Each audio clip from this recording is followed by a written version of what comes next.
చేసి నిలబెట్టింది ఏంటి ఇక్కడ అంటే ఒక ఆదర్శం. ఆయన చేసిన సేవ గాని, పుస్తకాల పట్ల ఆయనకున్న ప్రేమ గాని ఆయన ఇక్కడ నిలబెట్టింది. ఆ మానవీయ విలువలు, ఆదర్శాలు మనిషిని మనిషిగా మారుస్తాయి. ఇటువంటి ఆదర్శాలు, విలువలతో కూడిన కథలు సమాజానికి దారి చూపే మార్గదీపికలు. అలాంటి మంచి కథల రచయిత శ్రీ ధూపాటి ప్రభాకర్ గారు.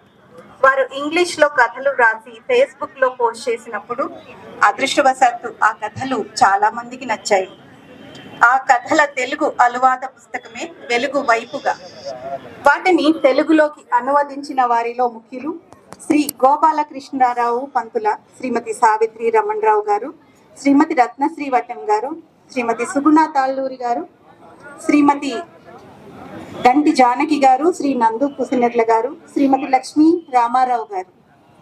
ముందుగా ఈ పుస్తకావిష్కరణ కోసం బుక్ ఫెయిర్ సొసైటీ ప్రెసిడెంట్ కవి యాకూబ్ గారిని సాదరంగా వేదిక మీదకి రావాల్సిందిగా ఆహ్వానిస్తున్నాను. కవిత్వమే ఊపిరిగా వీరు పయనిస్తున్నారు. వీరు బుక్ ఫెయిర్ సొసైటీ ప్రెసిడెంట్ అవ్వడం మనందరి అదృష్టం. అక్షరం పట్ల చిత్తశుద్ధి ఉన్న సిసలైన కవి శ్రీ కవి యాకూబ్ గారు. స్వాగతం సార్.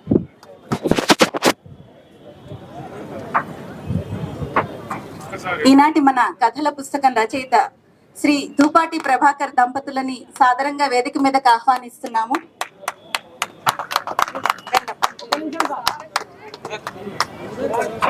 వీరిని సాదరంగా వేదిక మీదకి ఆహ్వానిస్తున్నాను. రెండమ్మా. శ్రీమతి గంటి జానకి గారు, వీరిని కూడా వేదిక మీదకి ఆహ్వానిస్తున్నాను. సావిత్రి రమణరావు గారు.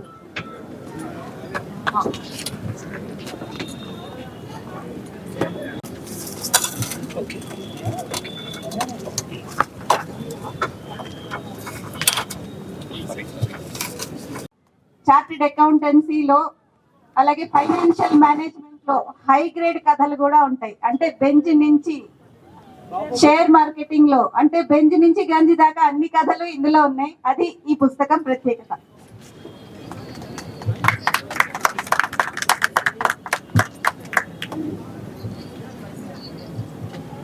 ఇప్పుడు పంతుల గోపాలకృష్ణారావు గారు ఈ పుస్తకాన్ని గురించి మనకి పరిచయం చేస్తారు.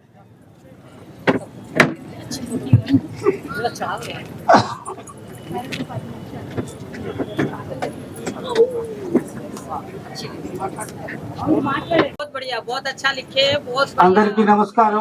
Is very intelligent. ठाकुर की वो इतना बड़ा, हाँ वेरी गुड।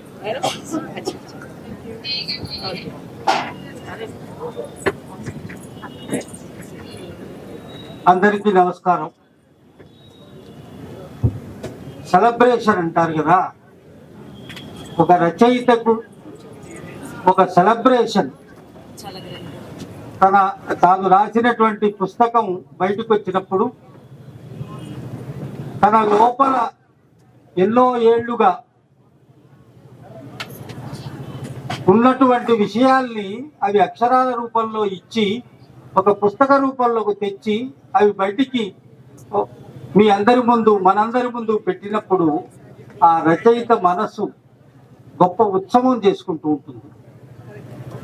ఆ సెలబ్రేషన్ లో పాలు పంచుకునే ఆ ఘడియలు అంటారే, ఆ ఘడియల్లో పాలు పంచుకుంటున్న మనమందరం కూడా ఆ రచయితని గౌరవించినట్టు.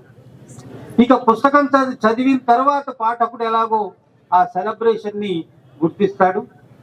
మన పద్మిని అర్థంగా తెలుగు తన మాటలు ఇప్పటిదాకా విన్నారు మీరు. ఆ చిరునవ్వుతో అందరినీ పలకరించే పద్ధతి, పిలిచే పద్ధతి.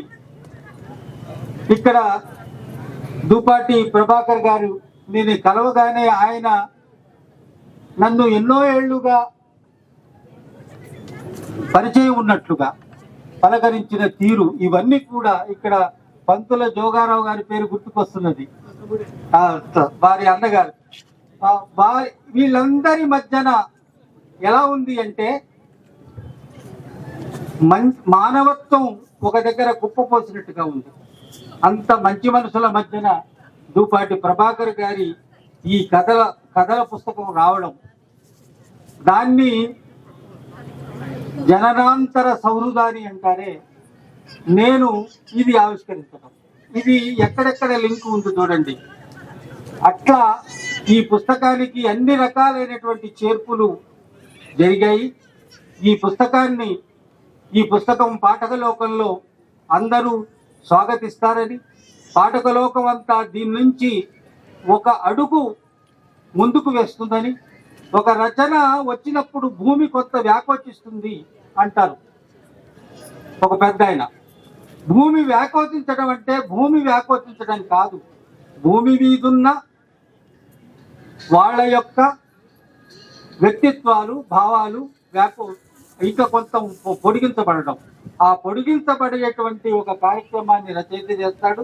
ఆ రచయిత దూపాటి ప్రభాకర్ గారు. ఇది తప్పకుండా సమాజంలో ఒక కొత్త మెరుగైన మార్పుకి దోహదం చేస్తుందని ఆశిస్తూ మీ అందరికీ జయహోలు. బాబు కూడా ఇక్కడికి వచ్చారు. తను కూడా ఒక కథని అనువాదం చేశారు. సూరి ఇప్పుడు శ్రీ పంతుల గోపాలకృష్ణారావు గారు ఈ పుస్తకాన్ని గురించి పరిచయం చేస్తారు.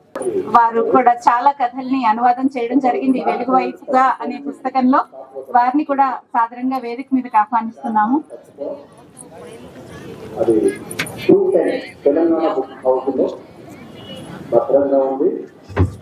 నమస్కారం. ఈరోజు ఈ పుస్తక పరిచయం నేను చేయాల్సి ఉంటుందని నాకు తెలియదు. ఒక 20 రోజుల క్రితం సావిత్రి గారు ఫోన్ చేసి ఆ రోజు బుక్ రిలీజ్ ఫంక్షన్లో మన అనువాదకులు అందరి తరఫున మీరు మాట్లాడతారా అని అడిగింది. అనువాదకులు అందరి తరఫున ఏదో థ్యాంక్స్ చెప్పడమే, అందరికి కృతజ్ఞత చెప్పడమే కదా అనుకున్నాను నేను. కానీ నిన్న ఈ ఇన్విటేషన్ కార్డు చూస్తే దానిలో పుస్తక పరిచయం పేరుతో నా పేరు రాసింది. సరే, ఈ బాధ్యత మీరు అనుకోకుండా పెట్టారు, తప్పకుండా దాన్ని ఏదో విధంగా నెరవేర్తాను. ఈ పుస్తకం పేరు వెలుగు వైపుగా అని పేరు ఎవరు పెట్టారో కానీ చాలా అద్భుతమైన పేరు.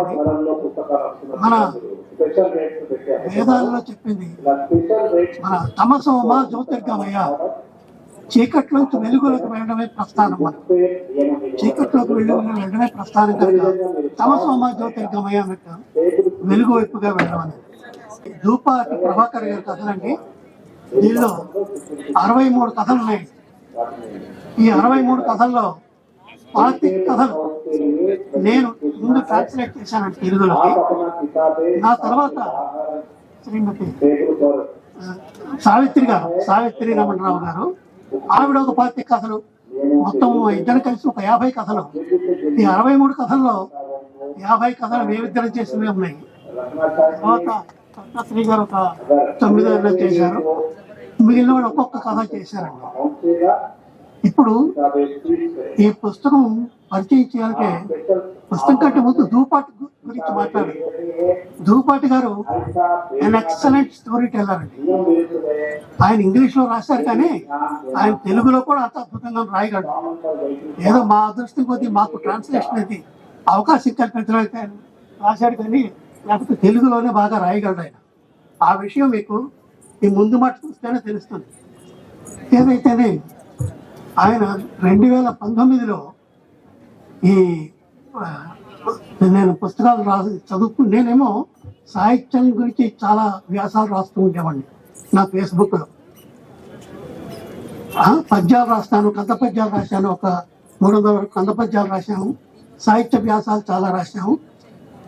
అవి రాస్తూ ఉంటే ఏప్రిల్ 2019లో దూపాటి ప్రభాకర్ గారి ఒక ఇంగ్లీష్ కథ నాకు కట్టబడింది. దాని పేరు వేస్ట్ ఫెలో.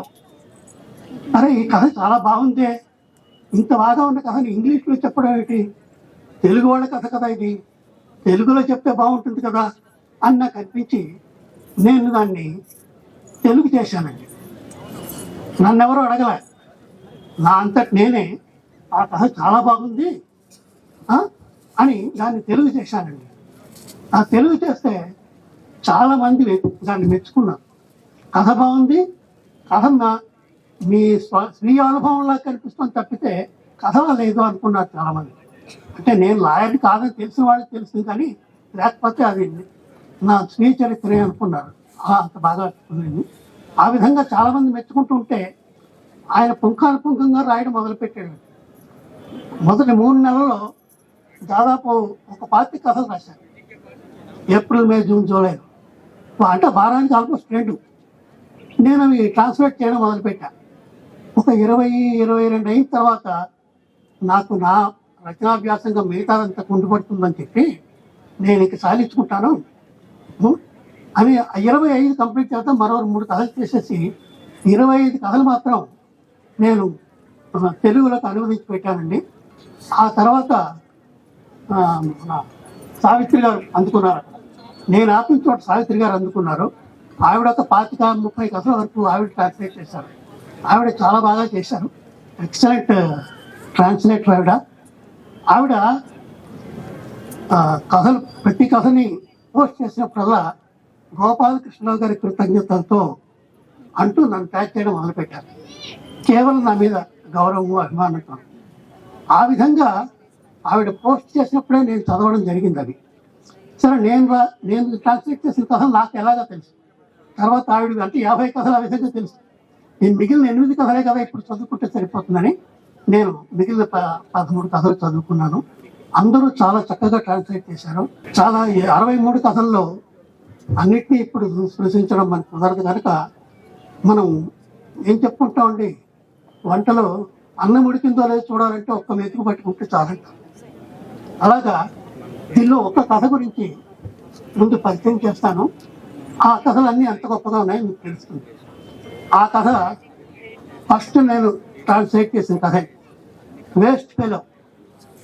ఆయన పెట్టిన ఇంగ్లీష్ పేరే పెట్టాను, ఎందుకంటే వాళ్ళ ఆవిడ ఆయన్ని వేస్ట్ ఫెలోనే అంటూ ఉండేది. మా ఆవిడ మొదట్లో నా గురించి మనసులో ఇలానే అనుకునేదేమో, కానీ తర్వాత నాకు వినిపించేటట్లే సనగడం. ఎప్పుడైనా వాళ్ళు మా ఇంటికి వచ్చినప్పుడు వారి ముందరే బాహాటంగానే అనడము జరిగేది. నా చేతకాంతనం వల్ల ఏడవలేక నవ్వినట్టు ఉంటే నవ్వుకుని నా ముఖాన్ని పులుముకోవడమే నాకు చేతనైంది. ఇలా స్టార్ట్ చేశాను. ఆయన లా చదువుకున్నాడు, రచయిత గారు లా చదువుకున్నాడు, బిఎల్.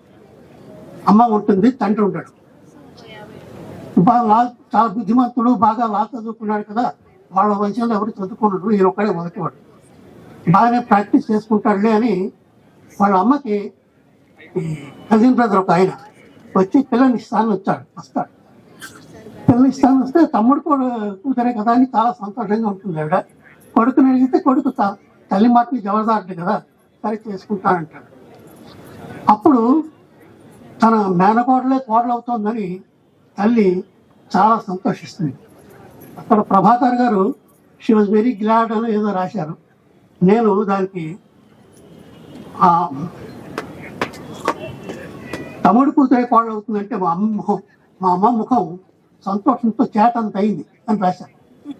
ఇది తెలుగులో, ఇది ఇంగ్లీష్లో కుదరదు, తెలుగులో అలా సంతోషంతో చేటైంది. తర్వాత మెల్లగా ఆయన ప్రాక్టీస్ మొదలు పెడతాడు. దగ్గర పల్లెటూరు దగ్గర పట్టణం వచ్చి ప్రాక్టీస్ మొదలు పెడతాడు. ప్రాక్టీస్ ముందుకోదు. మీకు తెలుసు కదా, లాలో ఎస్టాబ్లిష్డ్ ప్రాక్టీస్ ఉన్న వాళ్ళకి తప్పితే మిగతా వాళ్ళు ఆల్మోస్ట్ 70-80% దోమ తోలుపడరు. అలాగే ఉంటాడు. చిన్నగా ఎక్కువ సంపాదన ఉండదు. అందువల్ల కావాలి పరిస్థితి. ఆవిడ భర్త, ఆయన భార్య ఆయన్ని సడుగుతూ ఉంటుంది, వేస్ట్ ఫెలో సంపాదించలేదు. మనకు తెలిసిన విషయమే కదండి. గణన కలిగిన మగని చూసిన అడుగులకు మడుగులు ఇడుదులు అతివాల ధరలో గడను అడిగిన మగని చూసిన నడపీలుగా నడిచి వచ్చారు నలుగురు సుమతి అంటూ. అలాగా సంపాదన లేని భర్తని ఏ భార్య ఆదరిస్తుంది, గౌరవిస్తుంది. సరే, ఎలాగైతే వాళ్ళకి ఇద్దరు, ఒక అబ్బాయి అమ్మాయి పుడతారు. వాళ్ళు చాలా బుద్ధిమంతులు. వాళ్ళు హై స్కూల్లో గవర్నమెంట్ స్కూల్లోనే చదివిస్తారు. గవర్నమెంట్ స్కూల్లో చదువుకున్న తర్వాత వాళ్ళు ఇంజనీరింగ్ చదువుకుంటారు. ఇంజనీరింగ్ చదువుకొని మంచి బుద్ధిమంతులు కావడం, క్యాంపస్ సెలక్షన్ వచ్చి అమెరికా వెళ్ళిపోతారు. అమెరికాలో వాళ్ళు ఇద్దరు ఉద్యోగం చేసుకుంటుంటారు. అసలు కథ ఇలా ఈ లాస్ట్ ఇయర్, అంత ముందు ఏడాది వాళ్ళిద్దరు ఈ ఊరు వచ్చి తండ్రికి ఒక కారు కొని, ఆయన దత్తు సైకిల్ మోటార్ సైకిల్ ఉంటుంది అమ్మి పారేసి ఒక కారు కొని ఒక డ్రైవర్ని పెట్టి హాయిగా మీరు అనుభవించండి అని చెప్తారు. ఆ తర్వాత జరిగిన సంఘటన గురించి ఈ కథ. ఒకరోజు ఈ వాళ్ళ డ్రైవరు కొడుకు ఒక అమ్మాయిని తీసుకొచ్చి, సార్ నేను ఈ అమ్మాయి ప్రేమించుకున్నామండి, పెళ్లి చేసుకున్నాం గుళ్ళో, వాళ్ళ అమ్మకి ఇష్టం లేదు, వాళ్ళందరూ చాలా గొడవ చేస్తున్నారు, మీరే రక్షించాలంటే సరే ఉండమంటాడు. ఉండమని ఆ అమ్మాయి దగ్గర వాళ్ళ బంధువుల తాలూకా ఫోన్ నెంబర్ తీసుకొని ఫోన్ చేస్తాడు. ఫోన్ చేస్తే ఒకడు పలుకుతాడు, ఇలాగ ఈ అమ్మాయిని తీసుకొచ్చాము, ఈ అమ్మాయి మా దగ్గర ఉంది, వాళ్ళు భయపడుతున్నారు, ఏం చేస్తారో మీరు భయపడుతున్నారు అంటే వాడిని మాట్లాడు, ఆ అమ్మాయి తరఫు మాట్లాడు. మళ్ళా కాసేపటి పోలీసుల దగ్గర నుంచి ఫోన్ వస్తుంది, పోలీస్ స్టేషన్ నుంచి, సార్ ఏసీపీ గారు రమ్మంటున్నారంటే నేను వెళ్తాడు. వెళ్ళి ఎక్స్ప్లెయిన్ చేస్తాడు ఏసీపీ, ఈ అమ్మాయి మేజరే, ఆమె ఇష్ట ప్రకారం పెళ్లి చేసుకుంది, తల్లి వాళ్ళకి ఇష్టం లేదు, అందువల్ల వాళ్ళు విడదీయాలని ట్రై చేస్తున్నారంటే ఆ ఏసీపీ ఆమె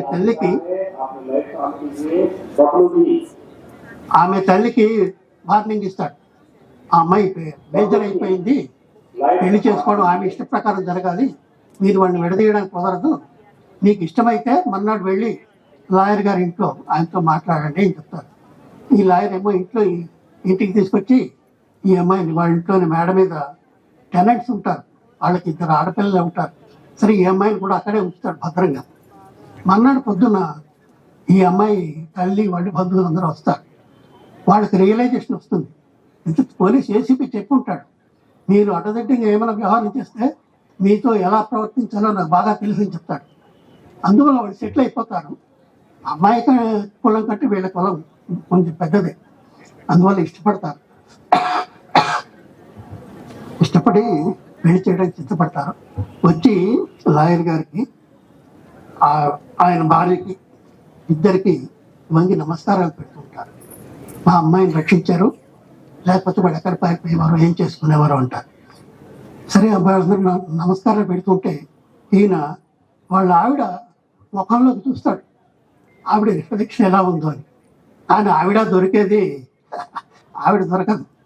ఇది అయిన తర్వాత వీళ్ళ అబ్బాయి అమ్మాయి అమెరికా నుంచి ఫోన్ చేస్తారు, చేసి నాన్న మాకు ఆస్తులు గీస్తులు మేము అనుకోలేదు, విలువలు కావాలనుకున్నాము, ఆ విలువలతో మమ్మల్ని పెంచాము, నువ్వు మనిషివి కాదు నాన్న, దేవుడు అంటాడు.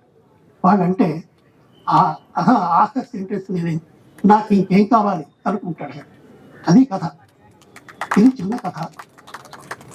ఇంకా కథలన్నీ చేయడం అంటే మనకి ఏ పని కాదు, ఇప్పుడు టైం లేదు. నేను కానీ సావిత్రి గారు కానీ ఇంగ్లీష్లో ఉండే ఆ పేర్లు మాకు ఈ కథలకి సూటబుల్ అనిపించలేదు. అంటే తెలుగు కథ, తెలుగు చక్కగా తెలుగు సూచించేటువంటి పేర్లే పెట్టాము, హెడ్డింగ్స్ అన్ని పెట్టాము.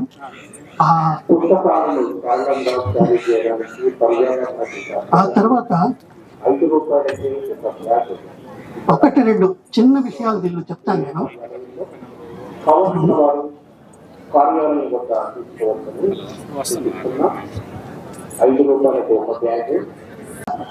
ఈయనన్ని ఫస్ట్ పర్సన్లో రాశారు. ఈ కథలన్నిటికీ చాలా గొప్ప విషయం ఏంటంటే ఫస్ట్ పర్సన్లో రాయడం. ఫస్ట్ పర్సన్లో రాయడం వల్ల రచయిత మన ముందు నిలబడి మనతో కథ చెప్తున్నట్టు, తన స్వీయ కథ చెప్తున్నట్టుగా ఉంటుంది. అది చాలా అడ్వాంటేజ్. అది మేము కూడా అదే పాటించాం. మన ముందర నిలబడి రచయిత తన కథ చెప్తున్నట్టుగా ఉండాలని చాలా తాపత్రయపడి అలాగే చేశాను.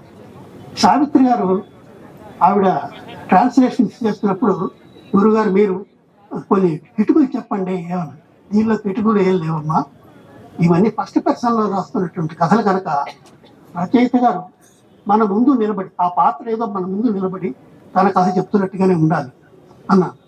దానిలో ఒక చోట ఫస్ట్ కథలు ఆవిడ మా వాడికి పఠనాభిశక్తి మెండు అని రాశారు.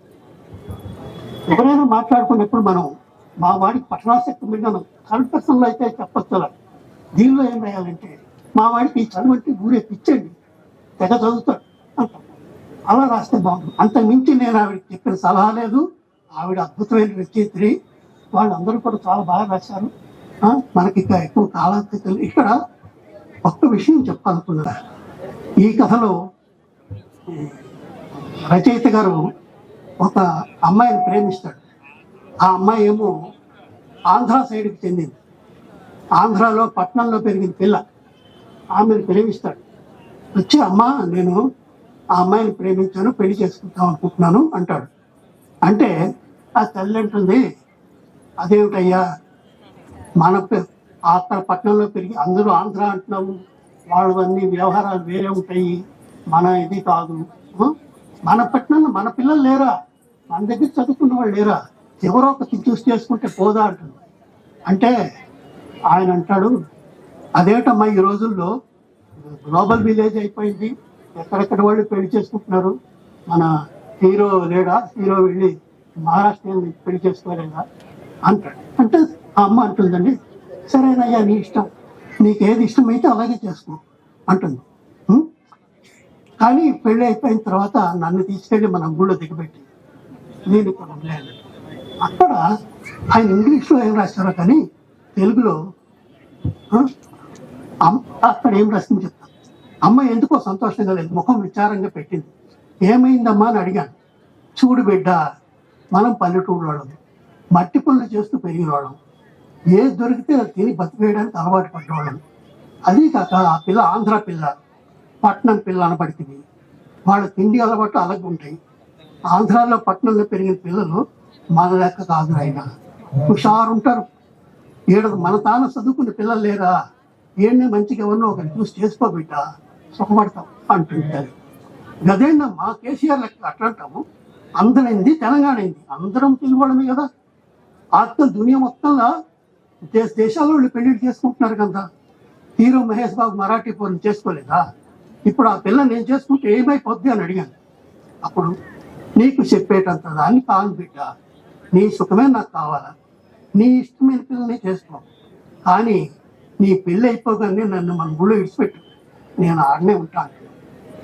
తల్లి ఇక్కడ తల్లి పల్లెటూళ్ళలో పుట్టి పెరిగిన ఆవిడ ఆ భాషే మాట్లాడుతుంది. ఈయన కూడా తల్లితో అదే భాషలో మాట్లాడతారు. ఇది ఇంగ్లీష్లో మనకు కుదరదు, తెలుగులో ఆ స్లాంగ్ రాయడానికి అవకాశం ఉంది. అది నాకు ఇలా ఎన్నో చేసామండి, మనకి ఎక్కువ టైం లేదు. నాకు ఈ అవకాశం ఇచ్చినటువంటి పద్మిని గారికి, ఆవిడ 1000 పూజ 100-120 పుస్తకాలు ప్రచురించింది. ఎలా చేస్తారో నాకైతే ఆశ్చర్యంగా లేదు. సెలవు. ఇప్పుడు శ్రీ దూపాటి ప్రభాకర్ గారిని వారి స్పందన తెలియజే 2 మాటలు సార్, 2 మాటలు మాట్లాడారు.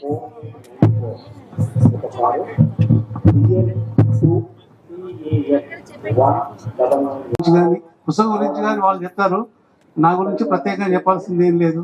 నేను ఒక ఫ్లూక్లో రైటర్, నేను అసలు నాట్ బై డిజైన్. నేనేమి పుస్తకాలు చదివి కానీ అర్థం చేసుకుని కానీ కథలు రాయలేదు. నాకు తోచింది, నాకు అనుభవం ఉన్నది మాత్రమే రాశాను. అంతేగాని నా మీద ఎలాంటి రచయితలకు కానీ ఇది కానీ ఇన్ఫ్లుయెన్స్ లేదు. సో నాకేదో తోచింది రాశాను, అది హిట్ అయిపోయింది. అంతేగాని గొప్ప విశేషం ఏం లేదు. అవకాశం ఇచ్చిన శ్రీ ప్రభాకర్ గారికి, నన్ను నిజంగా నాకు ఏమీ రాదు అసలు, నన్ను ఎలా రాయాలో ఏం చేయాలో అన్ని చెప్పి నడిపించింది మాత్రం గోపాలకృష్ణ గారు. నేను పెద్ద అమ్మాయికి చెప్పింది ఏం లేదంటారు కానీ ప్రతిసారి ఫోన్ చేసి ఇలా చేయాలా అలా చేయాలా ఏం చేయాలి సార్ అని అడిగేదాన్ని. ఆయన అంత ఓపికగా చెప్పేవారు. సో వీళ్ళిద్దరికీ నేను చాలా రుణపడి ఉన్నాను. రెండోది ఏంటంటే, ఈ పుస్తకం అనేది ఇంగ్లీష్లో ఆయన రాసిన ఆయన పుత్రిక అంచేత ఏంటంటే ఆయన నేను ట్రాన్స్లేట్ చేసిన తర్వాత ఆయనకి పెట్టేదాన్ని, సార్ మీరు చూసి చెప్పండి అంటే ఏవో సజెషన్స్ చేసేవారు. ఒక్క పట్టాన ఆయనకి నచ్చేది కాదు. అలాగా తల్లి ఇలా చెయ్యి, అలాగా నేను అనుకున్నది రాలేదు ఇలా అంటే. ఆ రకంగా ఏమైందంటే it's learning experience for me. నేను నేర్చుకోవడం జరిగింది. అసలు నాకు రావడం మాత్రం నేను మర్చిపోలేని మధురానుభూతి నిజంగా నాకు. ఆ రకంగా నేను మరొకసారి వీళ్ళిద్దరికి కృతజ్ఞతలు తెలుపుకుంటున్నాను. ఇంకోటి ఏంటంటే, మిగిలిన అనువాదకులు అందరూ కూడా చక్కగా చేశారు అనువాదాలు. వాళ్ళందరినీ కూడా నేను అభినందిస్తున్నాను. తర్వాత ఇంకోటి ఏంటంటే, ఈ నిజంగా నేను ఎప్పుడు ఇలాంటి ఫంక్షన్స్కి అటెండ్ అవ్వలేదు, నాకేం తెలియదు నిజంగా చెప్తున్నా. ఈ ఫంక్షన్కి మీరు తప్పకుండా రావాలి అని పిలిచి మరి వాళ్ళ ఇంట్లో ఉంచి ఇక్కడికి తీసుకొచ్చిన ప్రభాకర్ గారు నాకు రావడం మాత్రం నేను మర్చిపోలేని మధురానుభూతి. నిజంగా నాకు ఆ రకంగా నేను మరొకసారి వీళ్ళిద్దరికి కృతజ్ఞతలు తెలుపుకుంటున్నాను. ఇంకోటి ఏంటంటే మిగిలిన అనువాదకులు అందరూ కూడా చక్కగా చేశారు అనువాదాలు. వాళ్ళందరినీ కూడా నేను అభినందిస్తున్నాను. తర్వాత ఇంకోటి ఏంటంటే ఈ నిజంగా నేను ఎప్పుడు ఇలాంటి ఫంక్షన్స్ కి అటెండ్ అవ్వలేదు, నాకేం తెలియదు నిజంగా చెప్తున్నా. ఈ ఫంక్షన్ కి మీరు తప్పకుండా రావాలి అని పిలిచి మరి వాళ్ళ ఇంట్లో ఉంచి ఇక్కడికి తీసుకొచ్చిన ప్రభాకర్ గారికి ప్రత్యేకంగా అభినందనలు చెప్పుకుంటున్నాను నేను. So credit goes to him, Prabhakar గారు. Really I appreciate him for all that he has done in making me in bringing me here. అందుకని మళ్ళీ మీ అందరికీ ధన్యవాదాలు చెప్పుకుంటూ thank you so much. Padmini గారికి నిజంగా పుస్తకం ప్రింట్ అయిన తర్వాత ఎవ్రీ స్టేజ్ ఆవిడ నాకు చూడమ్మా ఇందులో ఏమైనా ఉంటాయేమో మంచి చెడు ప్రింట్ మిస్టేక్స్ అంటే అలాగే అనేదాన్ని. నాకు సరిగా కళ్ళది కనిపించవో ఏదో చూసేదాన్ని ఉండేవి. ఏమండి మళ్ళీ ఈ తప్పులు వచ్చాయి ఆ తప్పులు వచ్చాయి ఇంత పాపం ఆవిడ మళ్ళీ చేసి మామూలుగా ఫేస్బుక్ లో సరదాగా కథలు రాయడము మొదలెట్టాను. అనుకోకుండా సావిత్రి గారు దుపాటి ప్రభాకర్ గారి కథలు చదవడం జరిగింది. అక్కడ నేను కామెంట్స్ రూపంలో స్పందించడం చూసి మరి వారికి ఏమనిపించిందో, నాకు కూడా ఈ కథలు అనువాదం చేయగలరా అని వారు నన్ను అడగడం జరిగింది. నిజంగా ఇది నాకు ఒక కొత్త ఎక్స్పీరియన్స్. నేను ఏదో చాలా మామూలుగా కథలు రాసేదాన్ని, అనువాద కథలు రాయగలను అంత స్థాయి ఉంది నాకు అని నేను ఎప్పుడు అనుకోలేదు. వారిచ్చిన ఈ అవకాశం నాకు ఒక సువర్ణ అవకాశం అయింది. ఎందుకంటే చాలా మంది పెద్ద పెద్ద రచయితలు ఉన్నవాళ్ళు కూడా నన్ను ఒక గుర్తింపు వచ్చింది నాకు ఆయన అనువాద కథల వల్ల. అందువల్ల ఈ అవకాశం ఇచ్చినందుకు శ్రీ దుపాటి ప్రభాకర్ గారికి, సావిత్రి రమణారావు అక్కయ్య గారికి వేవేల ధన్యవాదాలు తెలియజేస్తున్నాను. Thank you. నమస్కారాలు. నా పేరు జానకి గణితి. అయితే నేను చిన్న చిన్న కథలు ఏవో పద్యాలు గద్దల్స్ అవి రాయడమే కానీ నాకు ఇంగ్లీష్లో అంత ఇది లేదు, అనువాదం చేయాలని ఆసక్తి లేదు. కాకపోతే మా సిస్టర్ సావిత్రి వాళ్ళ ఇంట్లో నేను ఆ టైంలో ఉండడం జరిగింది. తనేదో కథలు అనువాదం చేస్తూ చదివి అక్క ఎలా ఉన్నాడో చెప్పు బాగుందా అంటే నాకు రాదు అంటూ ఉండేదాన్ని. కాదు నువ్వు కూడా ట్రాన్స్లేట్ చేయాలంటే ఏదో 2-3 కథలు సరదాగా అలా చేసి వదిలేసాను, నేను చేయలేదు. అందులో ఒక కథ మాత్రం పూర్తిగా చేశాను. ఆ కథని కూడా ఇందులో ఇంక్లూడ్ చేసి నాకు కూడా ఈ అవకాశం కలిగించిన దుపాటి ప్రభాకర్ రావు గారికి, మా సిస్టర్ సావిత్రికి కృతజ్ఞతలు చెప్పుకుంటూ డైరెక్టర్ సారు కథలు ఇంగ్లీష్లో చదివి ఒక కథ నాకు బాగా నచ్చింది. అది కాన్సెప్ట్ ఏంటంటే, ఒక పౌరుడు బ్రిటిష్ మరియు నిజాం పరిపాలనలో ఉన్న టైంలో ఉన్న ఒక పిల్లవాడు, వాడికి స్వతంత్రం వచ్చిన తర్వాత కూడా వాడు ఆ స్వతంత్రాన్ని వినియోగించుకోలేక ఇంకా దిగజారిపోతాడు జీవితంలో. ఆ కాన్సెప్ట్ బాగా నచ్చి నేను ఆ చిన్న కథను అనువదించడం జరిగింది. ఆ ఒక కథనే ఇక్కడ నిలబెట్టింది. ఎందుకు సావిత్రమ్మకి, మిగతా అనువాదకులకు, పద్మిని గారికి, రచయిత గారికి ధన్యవాదాలు తెలియజేసుకుంటున్నాను. ప్రభాకర్ కూడా ఈ లీగల్ ప్రొఫెషన్ అవ్వటం వల్ల ఆయన ఆర్టికల్స్ చదివేదాన్ని, చాలా ఆత్మీయంగా స్పందించేదాన్ని. నేను వారు రిప్లై ఇచ్చేవాళ్ళు. 1 గంట 2 గంటలకు కూడా వాట్సాప్లో ఉంటే ఆయన పలకరిస్తూ ఉండేదాన్ని, హాయ్ హలో అని. ఏవో ఉన్నటువంటి డౌట్స్ అవి మాట్లాడుకునేవాళ్ళం. ఒక్క కథని అనువాదం చేసేటటువంటి అవకాశం నాకు వచ్చింది. మొదట్లో వారు రాసిని నేను చదవలేదు కానీ తర్వాత మధ్యలో ఎప్పుడో మొదలు పెట్టాను. నాకేం నచ్చిందంటే, ఒక రైతు కుటుంబం నుంచి, ఒక పేద కుటుంబం నుంచి, ఒక అణగారిన వర్గం నుంచి వచ్చినటువంటి మనిషి తన జీవితంలోనూ సమాజంలోనూ ఎదుర్కొన్నటువంటి సమస్యల్ని ఆయన చాలా చక్కగా ప్రతిబింబిస్తూ రాశారు. విచిత్రం ఏంటంటే, ఎందుకు ఆయన కథలు ప్రాచుర్యం చెంది ఈ పుస్తకం వరకు వచ్చిందని నేను అనుకుంటున్నానంటే, అవన్నీ ఆయన ఒక బాధితుడిగా రాశాడని పాఠకులు అనుకోవటం, ఆయనే బాధితుడు అనుకుంటున్నారు. అనుకొని చాలా సానుభూతి పొంగి పొరలేదు ఆయన మీద, అయ్యయ్యో చొచ్చొచ్చో అని. పాపం ఈయన సంతోషపడి లోపల కింద ఫిక్షన్ అని రాసేవాడు. అదేదో ముందే రాస్తే అంత బాధ వాళ్ళు పడరు కదా. కానీ అది గమ్మత్తు, ఆ ట్విస్ట్ అనమాట. ఆయన కథల్లో ఉన్నది ఏంటంటే, అంతా తనేదో ఆకాశం అంత కష్టపడినట్టుగా భూమిలోకి దిగిపోయినట్టుగా రాసి కింద ఈ కథ కల్పితము అని చెప్పి రాయటం, అదే ట్విస్ట్. వారి రచనలో ఉన్నటువంటి ఒక గొప్పతనం ఆ చిన్న ట్విస్ట్ లోనే ట్విస్ట్ ఉంది. ఈ అవకాశం ఇచ్చినటువంటి మీ అందరికీ ధన్యవాదాలు తెలియజేస్తూ సెలవు తీసుకుంటాను. सौभाग्य की बात है, आज इस पुस्तक आविष्कार में हम लोग शामिल हुए हैं। हमारे अंकल जी प्रभाकर जी एक वकील ही नहीं और लेखक भी है। लेखन माने कि साहित्य, हमको पता है साहित्य समाज का दर्पण होता है। जनसाधारण की भाषा में छोटी छोटी कथांश को लेकर समाज तक पहुंचाना बहुत बड़ी बात होती है। जब जनसाधारण की भाषा होती है आसानी से सब लोग समझ सकते हैं। एक लेखन ऐसी चीज है सभी की सोच समझ और जीवन शैली को बदल देती है, विकसित करती है। इस तरह का प्रयास किए हुए हमारे अंकल जी को बहुत बहुत बधाई और शुभकामनाएं देते हुए आशा करते हैं कि आगामी जीवन में भी इस तरह की पुस्तकें और कविताएं आपके सामने लेकर आएंगे। बधाई हो अंकल, धन्यवाद। Congratulate on this auspicious occasion of the book launch of my uncle. My hearty congratulations to all my family members and the friends who have really contributed to this success, and wish you a good luck for your future. Great lawyer and great mentor, you can say, and lot many lessons to learn from his experiences and all. So it's a great privilege and honor for me to honor my uncle, and once again congratulations to all my family members, friends, and my auntie and uncle. Thank you so much. Proceed to stall number 59 after this and have those snacks and tea as an offering from us. Thank you.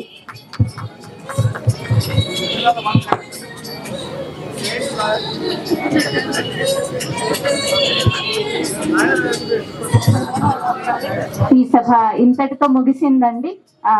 మనం stall number 59 దగ్గరికి వెళ్దాం. Thank you very much.